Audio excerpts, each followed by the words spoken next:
All right, welcome back, everybody. Once again, I am the J to the E to the double F free. This is Jeffrey Harris, and you're listening to the 411 Wrestling Interviews podcast. We are back for another exclusive interview for you here today. It is the MLW Openweight Champion, Alex Hammerstone. Alex will be part of the upcoming MLW restart. That's right, MLW. They will be coming back with new programming and new content starting November 18th on their many platforms, on YouTube, on Fubo Network, on beIN Sports, more MLW Fusion, TV tapings, and more. I'm very much looking forward to that. We talked to Alex Hammerstone about that, the pandemic hiatus, and his career, so we are going to have an interesting conversation there. So stay tuned. Here's an exclusive interview with Alex Hammerstone, the MLW Openweight Champion, here on the 411 Wrestling Interviews podcast.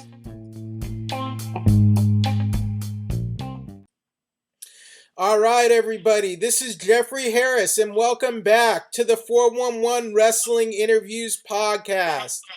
For today's interview, it is the one and only Alex Hammerstone, the MLW Openweight Champion. Alex, we are right on the cusp of getting MLW back on the air, back on TV. It is the hashtag, the restart of MLW. How does this feel right now that we're going to finally have you guys back on the air?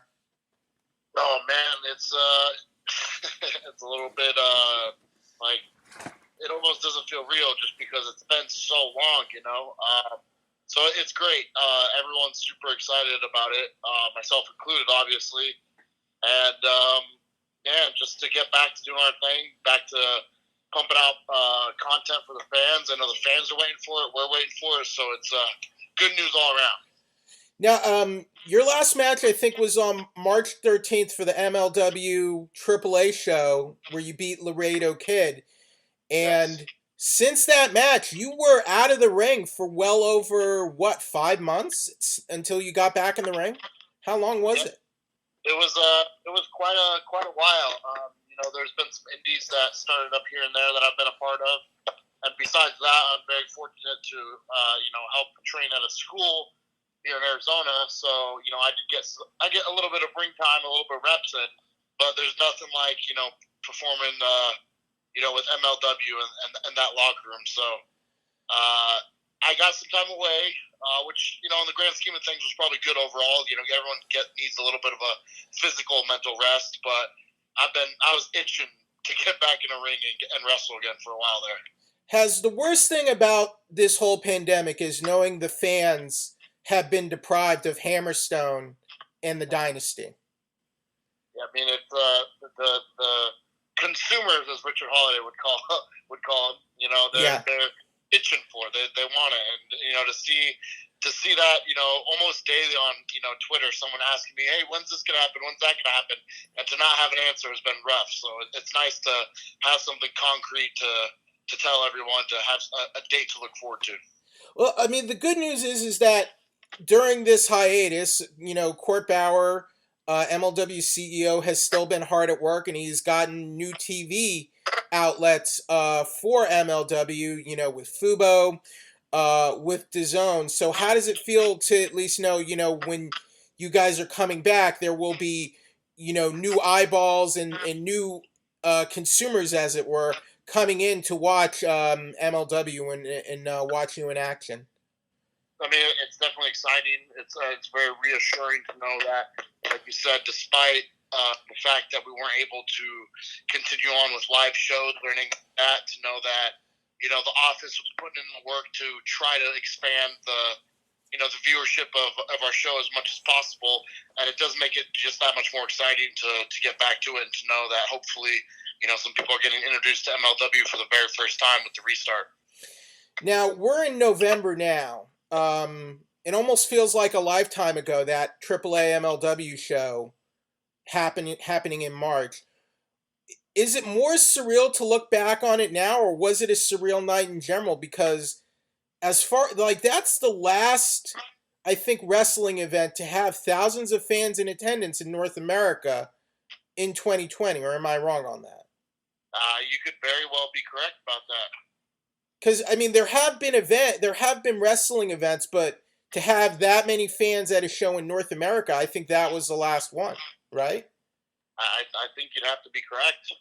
So I mean, was that a surreal night? Because I mean, I feel like, we maybe expected a shutdown, but we maybe didn't expect a shutdown or hiatus this long. And now looking back, it feels like a whole lifetime, a whole chapter of our lives has passed since March 13th. It was definitely a whole bizarre experience because, people have been talking about the situation leading up to that, but it just didn't seem like a pressing matter.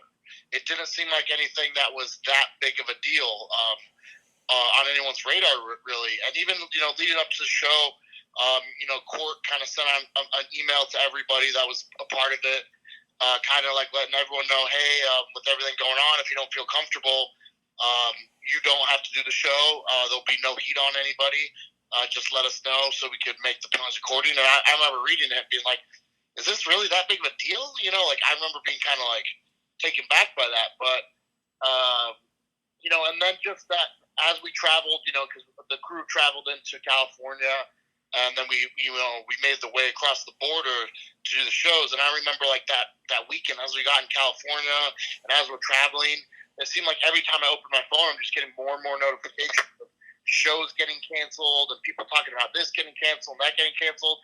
And then, my bookings are starting to get canceled. And I just remember like thinking it was so bizarre. Like, what is going on? It happened so fast, and it was honestly to the point where there was a little bit of concern, like, that they were going to like close the border to Mexico while we were there or something crazy. Like, we had no idea. So, at the time, very much to your point, nobody expected it to last the way it has. I can speak for myself. Like, I thought this was going to be a week or 2 weeks at the very most, boy, was I wrong. And yeah, so, to look back on it, it's very strange, very surreal, because at the time we didn't realize by any stretch of the imagination what was happening or what was about to happen. I was definitely wrong too, so do not feel bad about it. So, looking forward to the restart, as the reigning, defending, undisputed MLW Openweight Champion, will you be back on track and defending that title with the restart? It's like I've said since the beginning. I'm very much open to anyone who wants to step up, but at the same time, I think I've done my best to carve out a little bit of a niche for that title, and what that niche is if you're going to step up and challenge for it, you better be ready to fight. You better be put on a hell of a match, because up to this point, that belt has some pretty impressive matchups, attached to it, and that's kind of what I think people have come to expect from that championship is, you have the MLW Heavyweight Championship, which, generally that would be perceived as the top belt in the company, but I had that chip on my shoulder that I want my belt to be considered the top belt in the company. So every time I've gone out there, I've really tried to deliver, and that's what I'm going to continue to do. And, in addition to that, I have made my intentions clear about pursuing the World Heavyweight Championship as well. So you got to know that that's on my to-do list. But at the same time, to your point, I will be very happy to jump back into the swing of things and rack up the more successful defenses for my championship as it currently stands. Hammerstone 2 belts, or champ, Hammerstone. I like the sound of it. But do you see any competitors on the MLW roster who can compete with you, or not someone who can beat you, but someone who is at your level who can go with you in the ring? Yeah, and that's the thing, that there's still matchups to be in touch, as whether it's someone like Tom Lawler, Low Key, Fatu, obviously, or God forbid, Richard Holliday. Like, there's several people who, as it stands now, can very easily hold their ground and are very much on that level of competition that I've yet to face. But in addition to that, with the restart taking place, we're bringing in some new people, whether it's people we've signed under, full-time contracts, whether it's people that we're bringing in, on a day-to-day appearance. Mm-hmm. There's going to be some interesting names brought into the fold right off the bat. So there's, that opens up many new doors for competition for myself. And, it's just as to my earlier point, I want any match that's going to test me. I want any match that's going to be, something to enjoy, something that people are going to talk about. And so whatever background, the new people are coming from, I'm looking forward to those new challenges. How is Richard Holliday doing after his face was hurt and injured? He seemed pretty upset about it. Kids are looking at him weird, and he seemed pretty emotionally disturbed by the whole experience. Is he recovering? Is he doing okay at this moment? I think he's going to be okay. I think he's recovering just fine. Sometimes, he might jump the gun and overreact a little bit. I do not think he'll be partaking in any more tanning challenges, but that being said, I think he'll be just fine and ready to rock and roll for the restart. Okay, so tell me about this alliance with the Von Erichs. Would you be willing to align with the Von Erichs against a common enemy in CONTRA-UNIT? I think anybody and everybody in MLW got to the point where they're ready to take up arms if it's against CONTRA-UNIT stopping things from resuming in the manner we wish them to. That being said, there's not a whole lot of alliances that I want to make any kind of permanent situation. Right. Realistically, the Dynasty itself has dwindled down to just myself and Richard Holliday. So I'm not in much of an alliance mood, but what has to be done for the time being.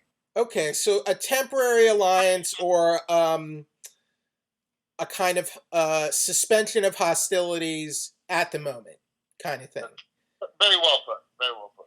Okay, now, is CONTRA-UNIT, is the whole impetus of what they're doing, are they just doing this to protect Jacob Fatu and to keep him, to protect his title reign and keep him from taking on competitors like yourself for the heavyweight championship? That's the sentence that Contra would never say. That's the accusation that Contra would deny up and down. But you got to, take into consideration that once I did become the number one ranked challenger in MLW, that's when the shenanigans started, and they haven't stopped since. And despite every time MLW has released an article about it, despite every time I've talked about it on Twitter, despite every podcast such as this one, that it's been public information that I'm out here, stating my claim and making the public challenge, there's an eerie silence from the Contra camp. So calling Jacob Fatu scared might be a bit of a stretch, but at the same time, actions speak a lot louder than their lack of words. Okay, so what was the key to staying motivated and sane for you during this pandemic? I know you mentioned earlier, you did training and you did coaching as a teacher in Arizona at a school. So I'm curious, did that help at all? And what else was key for you to just not just go crazy? Because I've certainly had my moments during this pandemic. Yeah, I won't sit here and lie to you and tell you it was all easy breezy or that, I'm so disciplined that I didn't struggle, because I did. I struggled a lot. There were some days when I literally, probably just like anyone else, some days I sat on my couch all day long and got nothing accomplished, and it was, just very much felt depression, very much felt, the unsure nature of everything going on. It's tough. I do feel very fortunate to be in a situation to have the support of so many great fans and a great company behind me, and that constant, reminder that there are people, in whatever minuscule way you want to, put it, they're kind of count on me to do something, so when this is all said and done, whether for a little bit of entertainment, one night a week, or whether, they invest a little bit more emotionally into me. Like, it does mean something that, people are expecting me to live up to a certain standard and a certain precedent that I set. And, to know that I have this championship that I have to defend, and if I slack off for 5, 6, 7 months and then expect to just, get back to not miss a step, that's going to be a little bit arrogant on my behalf. So, as I alluded to, there were days where it was a struggle, but there were days where, all of those factors came into play and kept me just putting one foot in front of the other, day in, day out. And slowly but surely, we got through the mess of it all. And hopefully, as it currently seems, things are slowly getting back to a situation where we'll be able to let wrestling moving forward. Now, I follow you on Twitter, Hammerstone, and I know you have not been skimping on your workouts, staying fit, making good decisions, and just staying active during this whole hiatus. So, do you have a message for any competitors who think, when we get back, you're going to have ring rust or you've slacked off at all? Do you have a message for any of those competitors who think they're going to get a softer, rustier Hammerstone? So it's just like this. Because nothing about my training changed, nothing slacked off, nothing eased up. If anything, all this whole period did was make me realize, how much I took wrestling for granted, how much I took the opportunity to be at 100% for granted, how much I took simple things for granted. So now when I get the opportunity to train hard, to be in a wrestling ring, to be on a wrestling show, I'm just that much more ready to give it 100%, and I've kind of adopted the mindset of, you don't have to get in the zone if you live in the zone. So anyone who thinks they're going to have an easy day at the office, getting back in the ring with me, or that I'm going to have, a little bit of rust or 2 left feet or anything like that, they're sadly mistaken. Now, I know Holliday is big on his coffee. I talked to Holliday a few days ago. We talked a bit about coffee. I'm curious, do you like coffee anywhere near as much as him, or is it not really your thing? That guy will go and get coffee at any time of the day. Every time we are in a new town, a new city for MLW, I'm Googling where the nearest gym is, and he's Googling coffee shop. I think that is one thing, that is one love that we don't share. There's one time a day I want caffeine, and that's before my workout. Right. Other than that, I pretty much leave it alone. Yeah, I think he's going to be making his own blend at some point. So totally fits him, though. It totally fits him. But do you two see yourselves as the faces, as the premier athletes of MLW right now? You the Caribbean heavyweight champion, the openweight champion right now, and with your sights set on the heavyweight title. Are you the premier faces of the MLW roster? In a very non-narcissistic way, yes, because and myself and had these talks, over the course of this whole pandemic, whether we were just talking about what it's going to be like when things move forward, or whether we had our friendly discussions to help each other make decisions, such as us both re-signing contract extensions with the company. And it did come to a point where, we made that decision that we want to be that. Not that we're that because we're so great, and we're the faces of the company. I said, okay, if we're going to re-sign, if we're going to extend, if this is going to be our home for the next several years moving forward, we are going to be the faces of this company because we are going to work our act off to do so. And because we care enough about the company to do so. I see myself in that role because if I'm not going to strive to be that, then I wouldn't even re-sign with the company. So if someone else's perspective is that I'm not that, well, then I'm just going to keep trying harder until I change your mind. I'm going to put my best foot forward with every promo, every piece of every interview, every media appearance I got to do. I want to spread the name and kind of be a flag bearer for MLW, because I do think we have a lot of extremely talented wrestlers as part of our show. And I do kind of have that, chip on my shoulder of, okay, well, what makes anyone else better than this, So I do think of the Dynasty as, kind of the faces of the company. If nothing else, you can't deny that we've become a cornerstone of the television for the last year ever since we were formed. So if like I said, if someone doesn't see me as that, I just take that as motivation to convince them otherwise. I think the thing, though, that MLW really needs to be applauded for, while, the whole world has been shut down, sports have been shut down, wrestling has taken a hit, I think it's been clear that MLW and Court Bauer have been looking at not just how does MLW come back, but how do we come back and do it safely.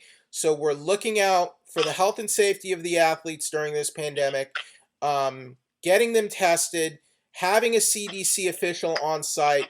Are you encouraged and happy with what you've seen in the steps that have been taken in terms of the protocol and things that are being done? Because I feel like some promotions can maybe take some notes from MLW based on everything I've seen, things I've heard from Richard Holliday.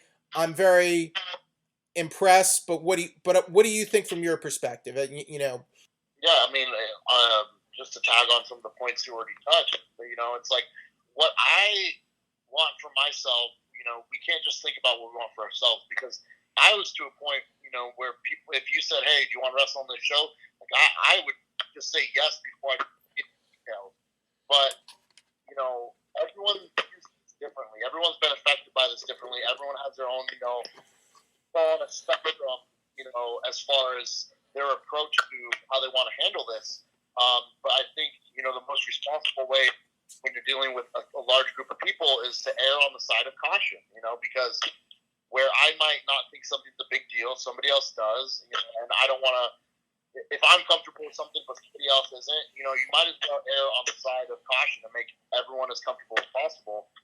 And in addition to that, what I'm seeing a lot is, sometimes a certain area might have, kind of an ease on restrictions and they're allowed to do something, but so they might be following all the rules, but then you're getting kind of a backlash from social media of people like watching what they're doing and say, hey, yeah, you might be like following the laws of that county, but that doesn't mean like that's safe, So, Court Bauer really went above and beyond to not only abide by, the local guidelines, he went further. Everyone was tested before, they show up. Everyone's going to be tested at the event.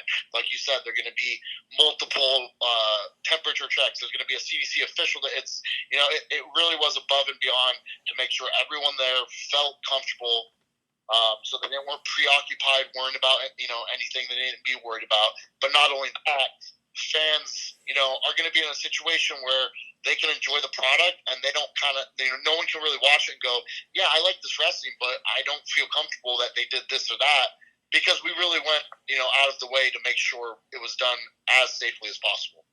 Okay, so just a couple more questions, Alex. So November 18th will be the return of MLW Fusion on Fubo Sports and MLW YouTube, starting November 21st on beIN Sports every Saturday. So what message do you have to fans, returning fans, to new fans on what they can expect for the MLW restart, what they can expect from Alex Hammerstone, the openweight champion, and Richard Holliday, the Caribbean heavyweight champion in Dynasty? I mean, to piggyback on something I said earlier, we're all in a position where we've kind of learned what it's like to not have wrestling, right? So everyone's coming back hungrier than ever, more ready than ever, and we haven't been in a position where like a lot of the other programs who have got to continue pumping out content. So if anyone's kind of felt a little bit forgotten, it's us, So it's that little bit more to prove, and everyone's bringing their best foot forward. And not only that, we have some surprise returns and some first-time appearances that are going to really shock people. It's going to really shake up the roster. And I can really only speak for myself, but I'm working my ass off to climb to the very top. And as I'm making that climb, I know there's a lot of people chasing. So you're going to get some very competitive wrestling that's going to be different than anything else you're watching on TV currently. Your dog is also excited about the restart. Must have heard what we were talking about and got jacked up. Exactly. Okay. And last question, if you had any social plugs, any merchandise plugs you'd like to share with our listeners, wanted to give you that time to do that. So please go ahead. Yeah, for sure. I'm on Twitter and Instagram at Alex Hammerstone. I like to think I have one of the more entertaining Twitters of pro wrestling. Very interactive with all my fans there. And then in addition to that, I have several shirts up on Pro Wrestling Tees, whether it's through the official MLW store or through my own personal one. And snagging a Hammerstone tee always helps me out, so go ahead and check those out. All right, he is Alex Hammerstone, the MLW Openweight Champion. We are getting MLW back on Wednesday, November 18th on Fubo Sports and MLW on YouTube. I cannot wait to see you guys doing what you do best. Thanks so much, Alex. All right, thank you, brother. Really appreciate it. Take care.